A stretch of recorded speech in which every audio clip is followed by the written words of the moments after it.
A sus 72 años, el rostro de Guadalupe Ramírez Hernández mostraba algo más que las arrugas naturales del tiempo, la marca invisible de alguien que sobrevivió a la guerra más íntima y silenciosa, la que se libró en su propia casa. Habitante de Puebla, una ciudad donde los vecinos aún se saludan en la calle y las campanas de la iglesia suenan cada tarde, Guadalupe era conocida por su habla serena, sus ojos hundidos y el pequeño huerto de hierbas que cuidaba en su patio trasero. Para cualquiera que la viera allí podando ruda y menta con gestos lentos, habría parecido una anciana común y corriente, una de las muchas que envejecen discretamente.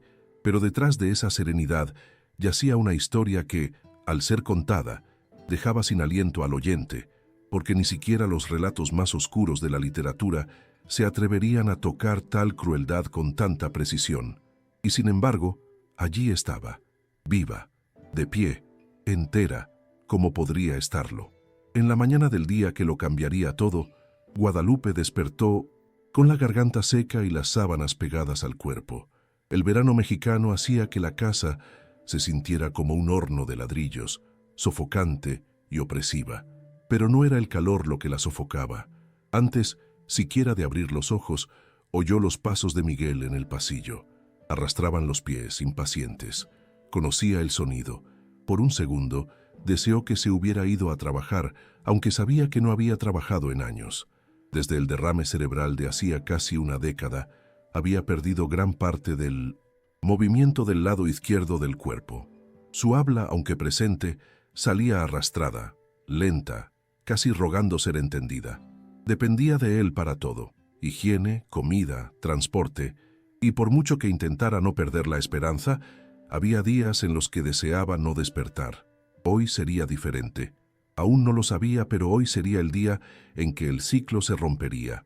Miguel entró en la habitación como todos los días, sin llamar, sin decir buenos días.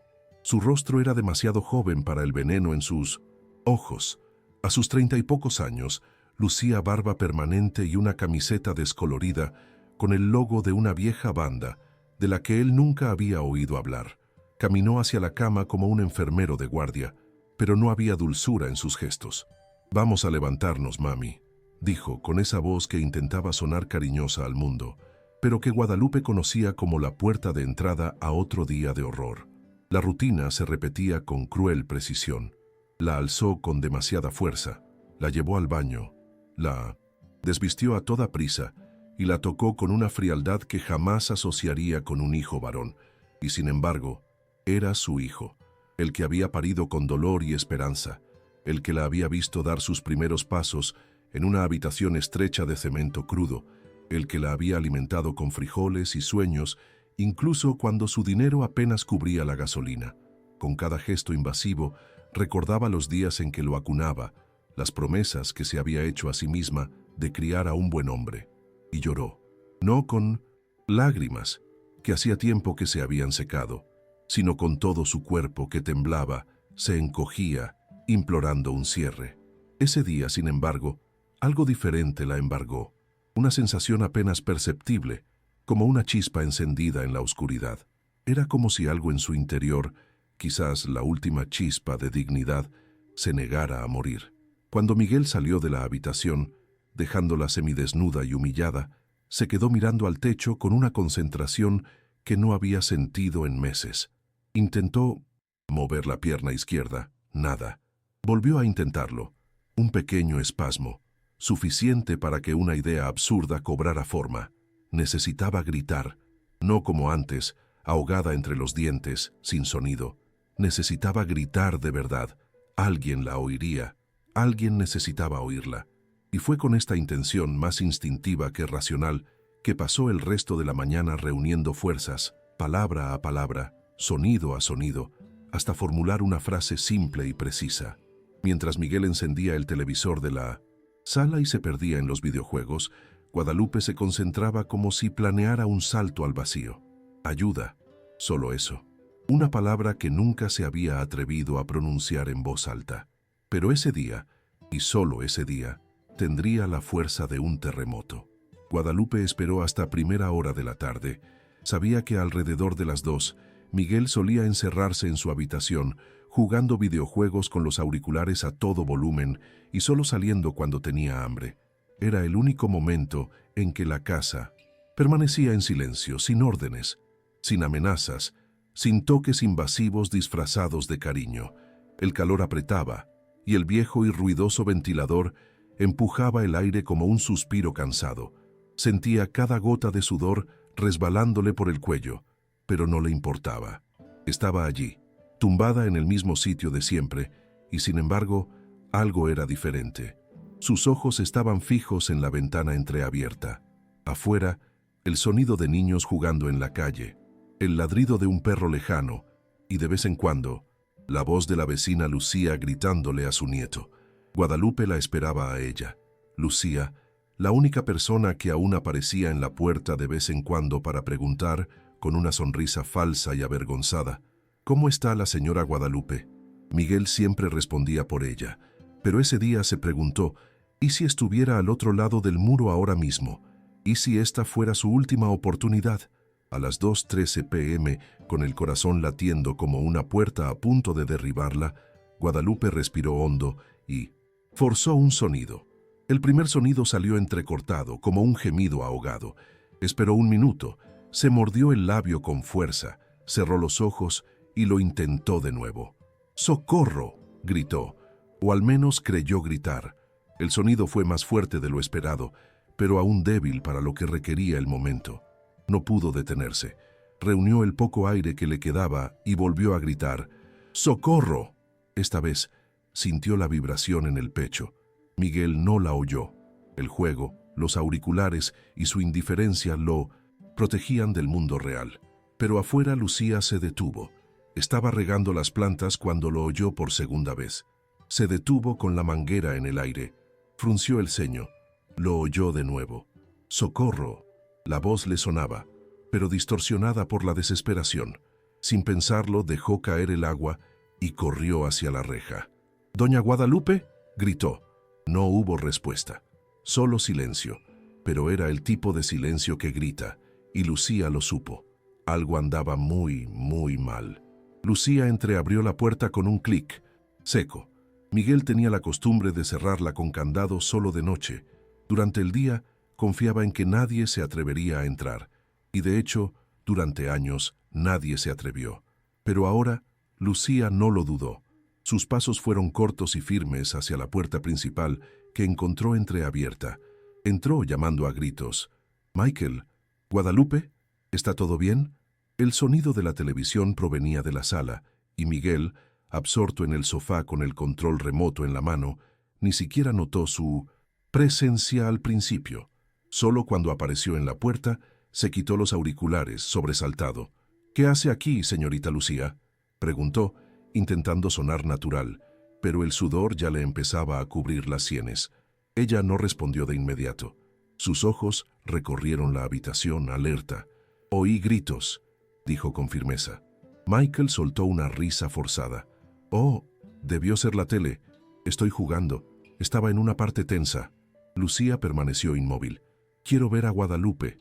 La frase cayó como una bomba en el suelo de la sala. Dudó un segundo, pero antes de que pudiera excusarse, ella ya había pasado. «Lucía, está durmiendo». Intentó contenerse. En vano. Lo que Lucía encontró en la habitación era innegable. Guadalupe estaba a punto de levantarse de la cama, con el camisón arremangado hasta la cintura, el pelo pegado a la frente y el rostro tan pálido como las sábanas.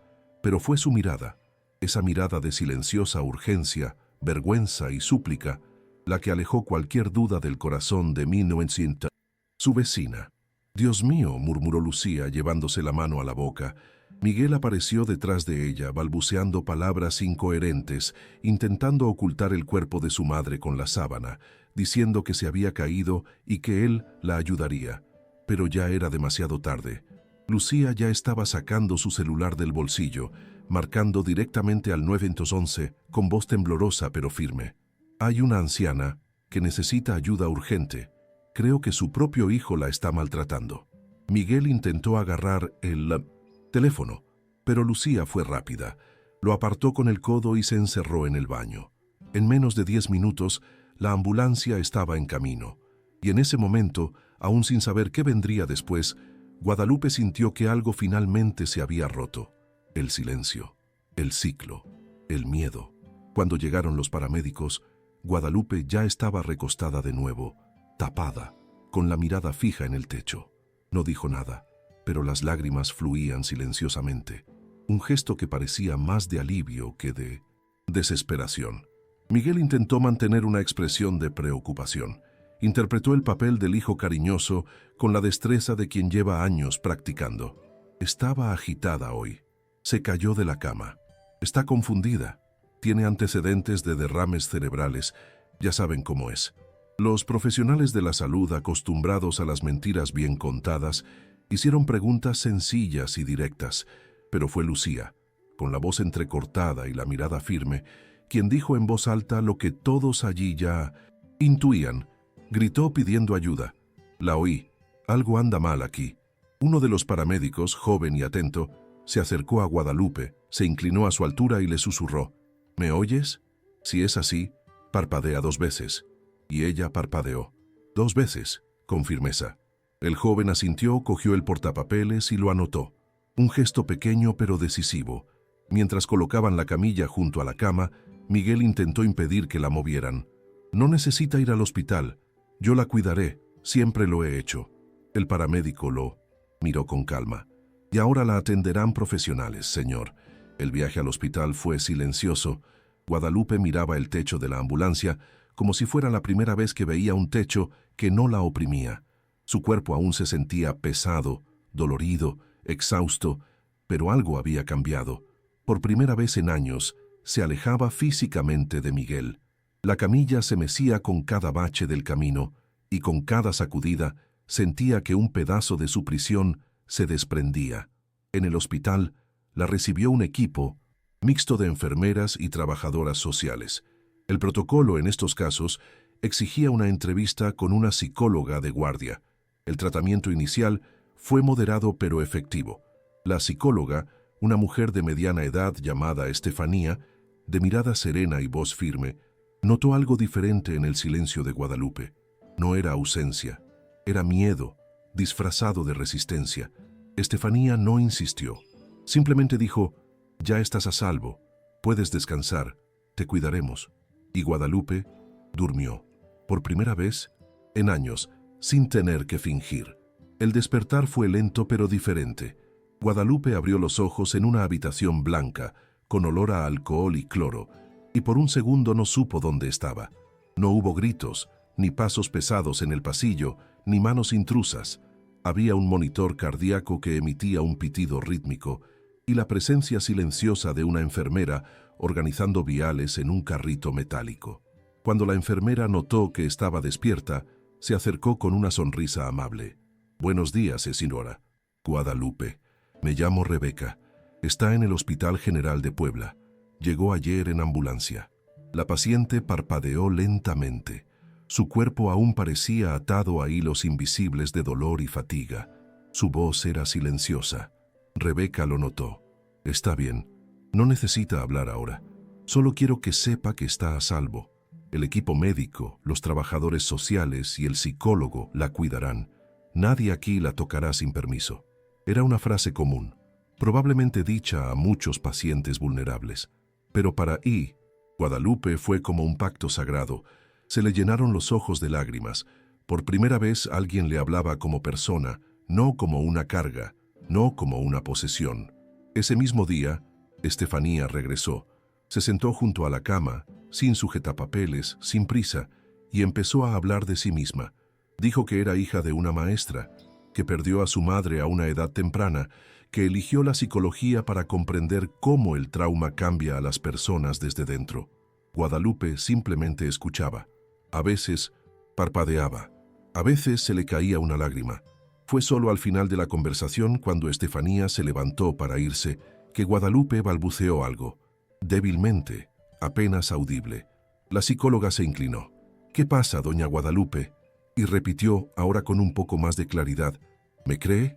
La pregunta quedó flotando en el aire como una herida abierta. Estefanía respiró hondo, se tomó la mano arrugada y respondió con la voz firme de quien conoce el abismo. «Sí, y haremos que el mundo también lo crea. En los días siguientes, Guadalupe se sometió a una serie de exámenes físicos y evaluaciones neurológicas. Confirmaron las secuelas motoras del derrame cerebral y diagnosticaron signos claros de desnutrición, una infección urinaria recurrente y antiguos moretones por todo el cuerpo. Nada de esto podía ignorarse. Cada informe era un fragmento de la verdad documentada, y Miguel, por muy convincente que fuera, ya no podía esconderse tras las palabras. Cuando llegó la policía para interrogarla, Guadalupe dudó. 13 minutos completos de silencio, pero entonces, con la ayuda de Estefanía, logró balbucear frases entrecortadas. Describió los días, las caricias, los miedos, los disfraces. Dijo su nombre, Miguel. La palabra salió con dolor, pero sin duda. El jefe de policía lo anotó todo. Las autoridades tenían a la vecina Lucía como testigo y ahora tenían a la víctima, viva, lúcida, firme dentro de sus limitaciones, dando voz a su propia historia. Miguel fue arrestado esa misma noche, mientras jugaba con su celular, aún con la frialdad de quien creía que no pasaría nada. Los vecinos observaban en silencio. Algunos estaban sorprendidos, otros llevaban tiempo sospechando. Nadie dijo nada, pero Lucía permanecía allí, con los brazos cruzados como un centinela. En el hospital, al recibir la noticia, Guadalupe lloró, no de tristeza. Era un llanto extraño y confuso, como si llorara por la madre que había sido, por la mujer que había dejado de ser, por la joven obrera que había cosido durante 30 años, con manos callosas para alimentar a un monstruo que ella misma había creado. Estefanía no dijo nada en ese momento. Simplemente se sentó a su lado y la dejó llorar hasta el final. Esa noche, cuando la enfermera Rebeca llegó a administrarle la medicación, Guadalupe la miró y sin que nadie se lo pidiera dijo, «Quiero vivir». Las palabras salieron roncas pero claras. Era como si solo las estuviera oyendo ahora. Rebeca sonrió. «Entonces, empecemos por ahí». Y fue así, con esa pequeña decisión casi invisible, pronunciada en una cama de hospital entre sueros y cicatrices, que Guadalupe realmente comenzó su reconstrucción. Le dieron de alta del hospital casi un mes después. Guadalupe salió del hospital en silla de ruedas, cargando una bolsa de plástico en el regazo con sus pocas pertenencias. Un camisón prestado, un par de calcetines donados, un peine roto y un pequeño frasco de lavanda que Rebeca le había dado. No tenía a dónde ir. La casa donde había vivido durante 40 años era ahora la escena de un crimen. Entonces apareció una mujer, Mercedes, una prima con la que Guadalupe no había hablado desde el funeral de su madre 22 años antes. Mercedes no le pidió explicaciones ni justificaciones. Él simplemente dijo, «Vienes conmigo, y no es un favor, es justicia». La llevaron a una casa sencilla en las afueras del pueblo, con un patio de tierra, olor a comida recién hecha y una planta de albahaca junto a la pared. Guadalupe durmió en 1900 en la habitación de la hija de Mercedes, quien se había mudado para estudiar. Por primera vez en años, durmió con la puerta abierta, sin miedo, y se despertó con el olor a café y pastel de maíz que venía de la cocina. Sus manos aún temblaban, su cuerpo aún le dolía, pero algo en ella ya no era igual. La rehabilitación fue lenta, llena de contratiempos y pequeños triunfos. La fisioterapeuta que la acompañaba, una joven llamada Paloma, era paciente, como quien conoce el dolor ajeno. En cada sesión, le decía, «No tiene que ser hoy, pero algún día lo lograrás». Y un día lo logró. Primero, movió los dedos del pie izquierdo. Luego, pudo sentarse solo en la cama. Y luego, tras meses de esfuerzo, dio sus primeros pasos con la ayuda de un andador. Con cada pequeño paso adelante, Guadalupe lloraba, ya no de dolor, sino de sorpresa, porque, después de todo esto, aún era posible moverse, aún era posible plantar, aún era posible vivir. Y así, una tarde, mientras regaba la albahaca del jardín, Taza Vieja tuvo la idea, empezar a cuidar plantas medicinales.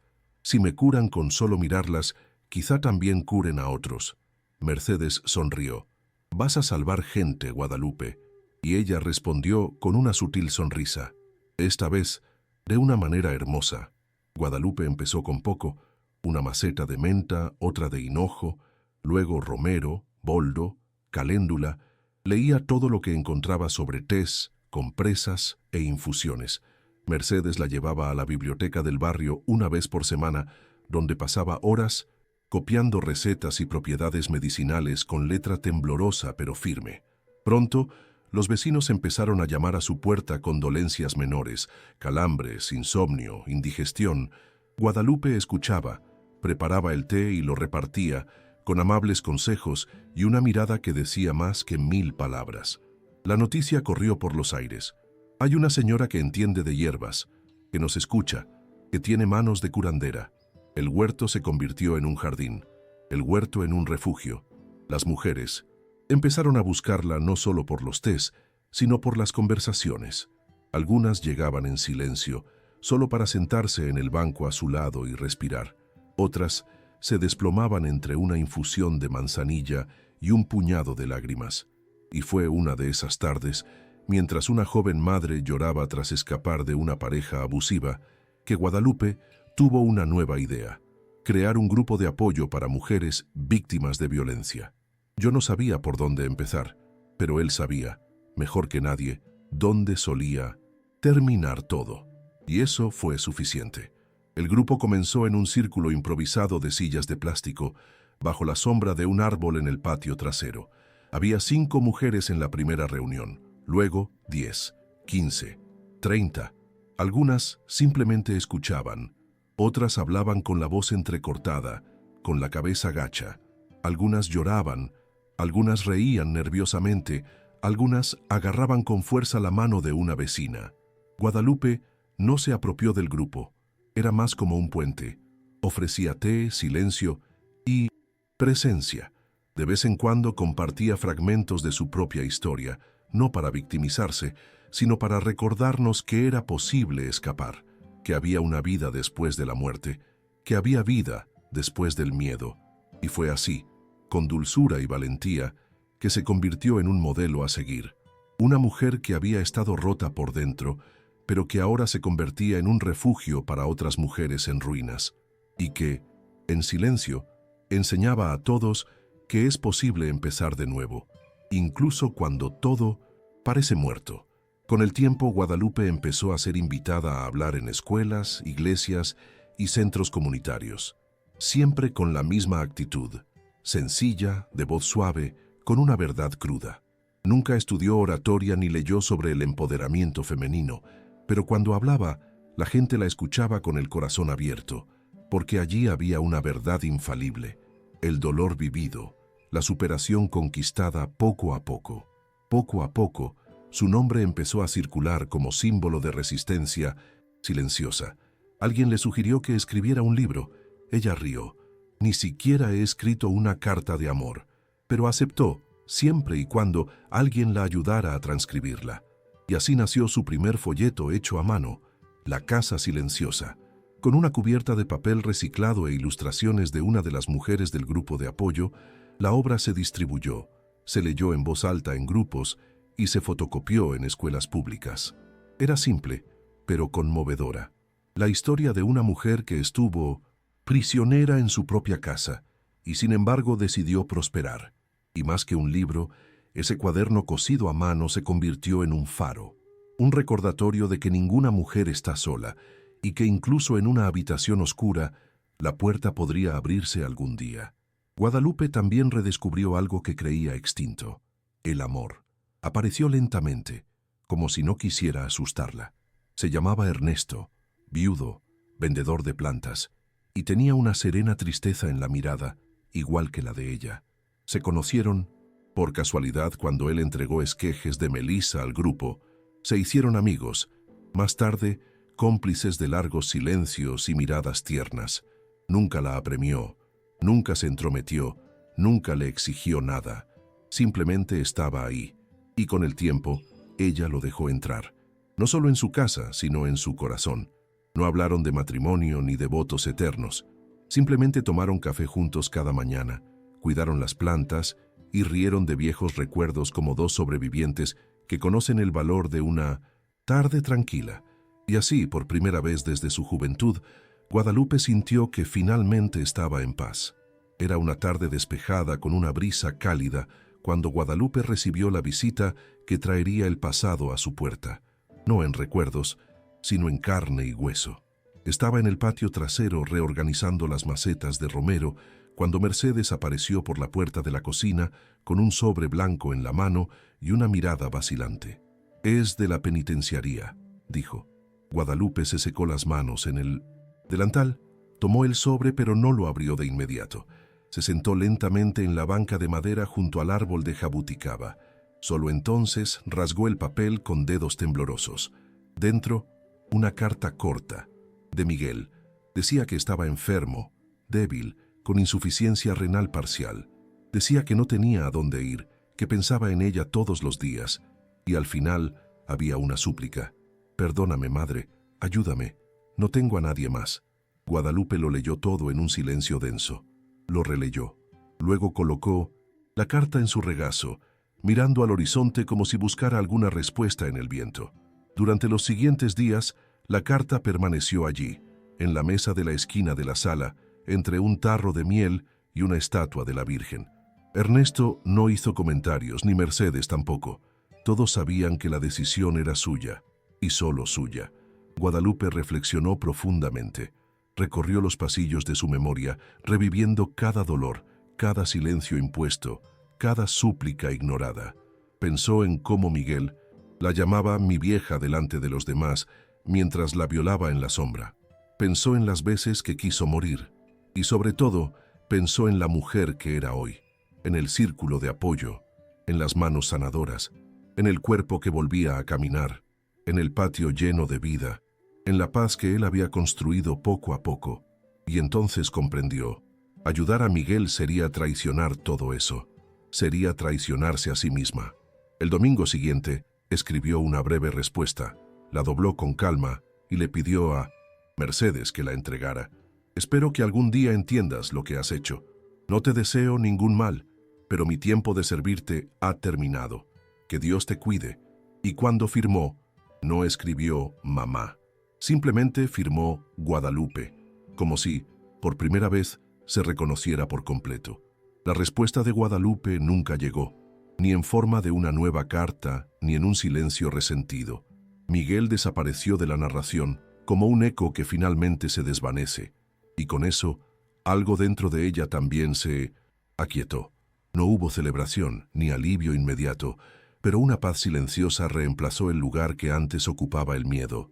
Fue como si, al escribir esa carta, hubiera enterrado una vieja carga, un fantasma. Por primera vez, pudo mirarse al espejo y ver no solo las cicatrices, sino también la fuerza que cada una de ellas cargaba. Regresó a su rutina con más facilidad. Las plantas florecieron, el grupo de apoyo creció, Ernesto le construyó un nuevo banco en el patio, y, una tarde cualquiera, mientras recogía la ropa del tendedero, se detuvo unos segundos, con los ojos cerrados y la cara vuelta hacia el sol, y pensó: sobreviví. 2 simples palabras, pero que cargaron con el peso de toda una vida. El 20º aniversario del grupo se celebró con una reunión especial. Llegaron mujeres de barrios lejanos, antiguas residentes de la ciudad que regresaron solo para abrazarla, jóvenes que habían sido niñas en las primeras reuniones y ahora eran madres. Trajeron regalos sencillos, jarrones, paños de cocina bordados, notas escritas a mano, pero el mayor regalo fue ver a esas mujeres de pie, con sus historias reconstruidas, el rostro en alto, el paso firme. Una de ellas, Alicia, habló al final del círculo y dijo: si Guadalupe se hubiera rendido, ninguna de nosotras estaría aquí. Y en ese momento, Guadalupe sintió algo diferente. No era orgullo ni vanidad, era un amor profundo, arraigado, que no pedía nada a cambio. Un amor por sí misma, por todo lo que había soportado y por todo lo que había construido a pesar de ello. Esa fue su reparación, esa fue su victoria. Periodistas, activistas e incluso políticos locales empezaron a buscar a Guadalupe para que apareciera en campañas. Rechazó la mayoría. No soy un símbolo, soy una persona, dijo. No quería que la convirtieran en un trofeo. Lo que quería era seguir siendo útil, pero libre. Prefería los círculos reducidos a los grandes escenarios. La mirada atenta de una mujer herida significaba más para ella que cualquier entrevista en televisión nacional.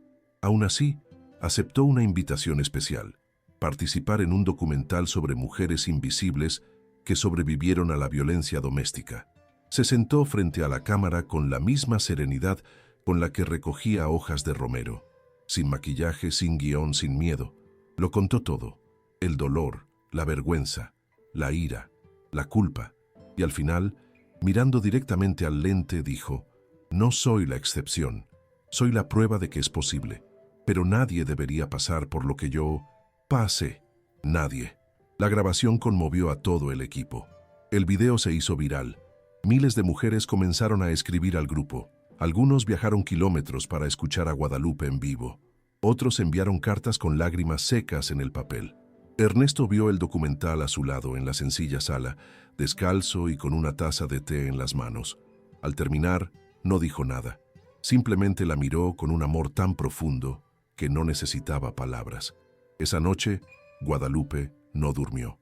Se sentó en el porche, sintiendo el viento, escuchando los sonidos de la noche. Pensó en la niña que había sido, tímida, soñadora, que creía que amar era un deber. Pensó en la mujer que había perdido y pensó en la que había renacido. Sonrió para sí misma.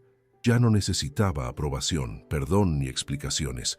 No le debía nada a nadie. La vida ahora era suya, por primera vez, completa y definitivamente suya.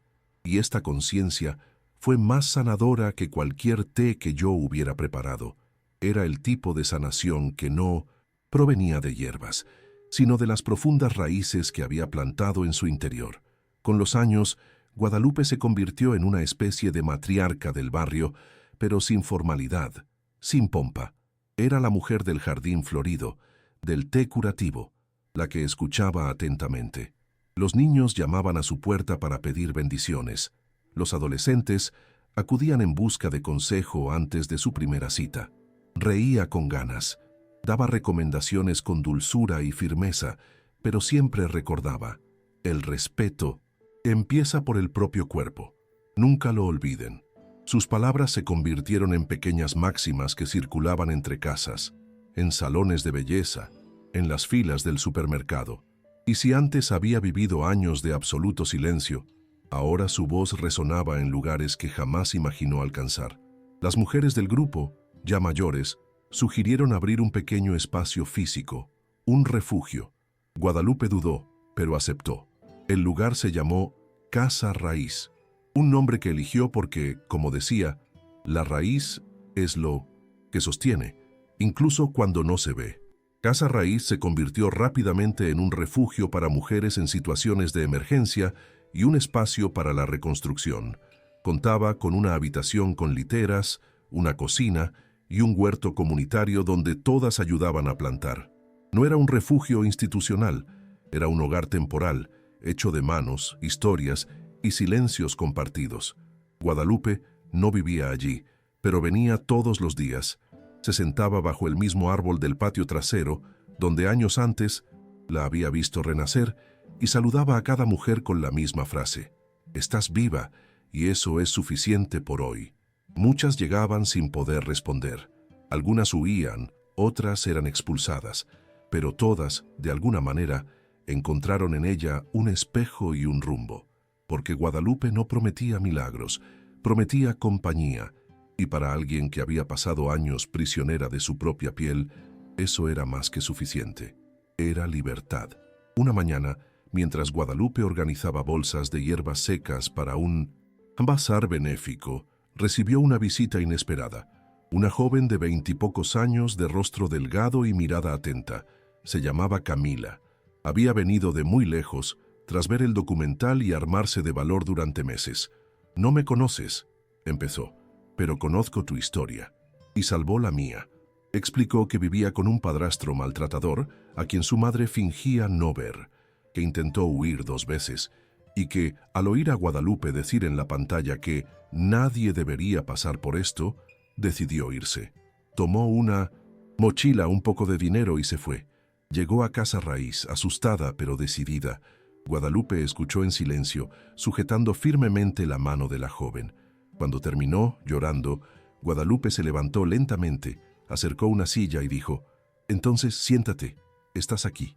Camila se quedó. Meses después, se convirtió en una de las coordinadoras del espacio. Y en esa mirada decidida, Guadalupe vio su misión multiplicarse. Una semilla germinando en otra alma. La vejez llegó con suavidad, pero sin piedad. El cuerpo de Guadalupe ya no respondía con la misma agilidad. Le dolían las manos al final del día. Sus pasos se ralentizaban y a veces la memoria le fallaba. Pero no le importaba. «Es solo el tiempo que me recuerda que he vivido mucho», decía con humor. No tenía prisa ni se arrepentía. Su vida estaba llena de sentido, gente y raíces profundas. Siguió cuidando las plantas, recibiendo a las chicas del círculo, tomando café con Ernesto y bordando telas que decía que nunca terminaría. Veces se sentaba sola en su banca de siempre, observando el jardín crecer en silencio, y al ver las hojas mecerse con el viento, se recordaba a sí misma, frágil por fuera, resiliente por dentro. Fue allí, en esa sencilla banca, que Guadalupe comprendió lo que había hecho con su propia historia. No la había olvidado, no la había borrado, la había transformado en un refugio para otros. Y eso era más que empezar de cero, era trascender. El día que Guadalupe cumplió 92 años, estuvo marcado por la sencillez y la gratitud. Las mujeres del grupo organizaron una pequeña celebración en el patio trasero de Casa Raíz. Flores, pasteles caseros y música suave. Camila pronunció un emotivo discurso, diciendo que todo allí existía solo gracias a una mujer que una vez tuvo el valor de gritar, incluso cuando parecía imposible. Guadalupe, sentada en una silla de paja decorada con listones de colores, escuchaba con lágrimas en los ojos y una leve sonrisa en los labios. Cuando le pidieron que dijera unas palabras, se levantó con dificultad, apoyándose en el brazo de Ernesto y dijo: «No soy una heroína, soy una sobreviviente. La diferencia es que tuve que reconstruirme con piezas que nadie quería ver. Y hoy veo a cada una de ustedes como parte de esa reconstrucción». Hubo tímidos aplausos, abrazos sinceros y lágrimas contenidas. Fue una celebración sin lujos, pero con un amor tan intenso que parecía llenar el aire. Esa noche, acostada junto a Ernesto, Guadalupe tardó un poco en conciliar el sueño. Sentía el cuerpo cansado, como si cada hueso cargara el recuerdo de una batalla ganada, pero su mente estaba en paz. Repasó todo lo vivido: su humilde infancia, la fábrica de zapatos, el nacimiento de Miguel, su confinamiento doméstico, su renacimiento, las rondas de conversación, Casa Raíz, los encuentros, los reencuentros, las despedidas. Y entre tantos recuerdos, una escena persistía: el día que Lucía abrió la puerta de la casa sin permiso. Era extraño, pensé, cómo la salvación allí veces entra con pantuflas viejas y el ceño fruncido. Sonrió al recordarlo. Cerró los ojos y le dio las gracias, no con palabras, sino con todo el cuerpo, por la vida, por la sanación, por la oportunidad de haber escrito, con dolor y delicadeza, una historia que ya no era solo suya. La semana siguiente, Guadalupe no acudió al círculo de apoyo de los miércoles. A Camila le pareció extraño, pero pensó que quizás solo estaba cansada. Ernesto también comentó que había estado durmiendo más, con menos apetito y más silenciosa. «Está tranquila como quien ya ha visto todo lo que necesitaba ver», dijo con los ojos llorosos y la taza de café olvidada en la mano. El jueves la encontró aún acostada, con una leve sonrisa en los labios y una respiración tan sutil que parecía pertenecer ya a otro tiempo. Guadalupe había fallecido en paz, sin dolor, sin previo aviso, sin escena. Cómo vivió, cómo renació, cómo enseñó. El velorio fue sencillo, en el mismo patio trasero donde tantas vidas se reconstruyeron. Las mujeres del grupo trajeron flores de su propio jardín, esparcieron hojas de lavanda y colocaron una placa de madera junto al cuerpo con la inscripción: «Aquí yace una mujer completa». No hubo discursos, solo intercambio. Cada mujer relató cómo Guadalupe había tocado sus vidas. Un consejo, una taza de té, una mirada que las salvó. El llanto era tranquilo, respetuoso, lleno de amor, porque quienes se transforman, incluso después de partir, siguen presentes. Al día siguiente, Camila encontró un cuaderno en la mesa de la cocina. La letra temblorosa de Guadalupe llenaba las páginas. Era un diario de los últimos años. Reflexiones, recetas de hierbas, nombres de mujeres que habían pasado por Casa Raíz y al final, una carta. Si estás leyendo esto es porque me he ido. No llores demasiado. He vivido más de lo que pensé que viviría y he amado más de lo que imaginé posible. Prométeme que no dejarás que la rueda se detenga, que escucharás, acogerás, enseñarás. La sanación es una red. Comienza con uno, pero necesita de muchos para sostenerse. Sigue adelante. Con amor, Guadalupe. Camila cerró el cuaderno, con las manos temblorosas. Respiró hondo y, en ese momento, sintió su presencia aún allí, entre las hojas de boldo, el olor a tierra mojada y el corazón latiendo con fuerza en los pechos de todos los que sobrevivieron. En los meses siguientes, Casa Raíz siguió viva, más viva que nunca. Las mujeres, incluso de luto, celebraban reuniones los miércoles, cuidaban el jardín con mayor celo y transformaron la trastienda en una pequeña biblioteca con los libros y cuadernos que Guadalupe les había dejado. Crearon un rincón llamado Recuerdos del Té, donde cada mujer podía dejar una nota, una historia o una receta que aprendió allí. El lugar se convirtió en más que un refugio, se convirtió en un legado, y Camila, ahora con la firmeza que antes no tenía, asumió la coordinación sin intentar sustituir a Guadalupe, pero honrando, con cada gesto, a la mujer que la ayudó a reconstruirse. De vez en cuando recibía cartas de otras mujeres que también habían escapado de la violencia. Algunas decían, fue tu historia la que me salvó. Otras, quiero encontrar a mi Guadalupe. Y ella respondía con lo que había aprendido a decir desde el corazón, la Guadalupe que buscas puede ser tú misma. Una mañana de primavera, casi un año después del fallecimiento de Guadalupe, Camila organizó una plantación colectiva en honor a la fundadora. Invitó a todas las mujeres que habían pasado por la casa. Vinieron con hijos, parejas y amigas. Era un día despejado, con cielo despejado y aroma a tierra fresca. Plantaron un árbol en el centro del jardín, un hipé morado, símbolo de resiliencia y belleza en medio de las dificultades. A su alrededor escribieron palabras en pequeñas placas: valor, escucha, cuidado, libertad. Al final, Camila tomó un puñado de semillas y dijo, la sanación no termina, se extiende. Lanzó las semillas al viento. Bailaron en el aire, flotando entre risas y lágrimas. Y allí, en ese momento, suspendidas entre el dolor y la esperanza, todas supieron, Guadalupe no era solo una persona, era una palabra, un camino, un gesto, un posible renacimiento.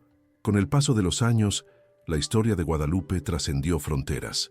Casa Raíz fue citada en informes internacionales como un modelo de atención afectuosa y comunitaria.